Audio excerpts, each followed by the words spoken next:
అందరికీ జై శ్రీరామ్, జై శ్రీమన్నారాయణ. భక్తులకు తెలియజేయడం ఏమనగా, స్వామివారి యొక్క జయంతి ఏప్రిల్ 30న ఉన్నది. కావున ఆ రోజు స్వామివారికి విశిష్టమైనటువంటి పూజలు జరపబడుతున్నది. కాసింపూర్ గ్రామం, జైరాబాద్ మండల్, సంగారెడ్డి జిల్లా. భక్తులు అందరూ వచ్చి స్వామివారి యొక్క సేవలో పాల్గొనాలని మనస్ఫూర్తిగా కోరుచున్నాము. ఈ కార్యక్రమానికి వచ్చే భక్తులకు తెలియజేయమనగా, సంతానం లేని వారికి కానీ, పెళ్లి కాని వారికి కానీ, ఎలాంటి సమస్యలు ఉన్నా కానీ స్వామివారిని మొక్కుకుని ముడుపు కట్టినచో వారి కోరిక తప్పకుండా నెరవేరును.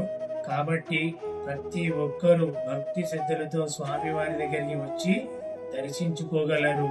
అలాగే మీకు తోచింది ఎంతో కొంచెం స్వామివారి కళ్యాణానికి విరాళాలు ఇవ్వగలరని మా యొక్క మనవి. జై శ్రీరామ్.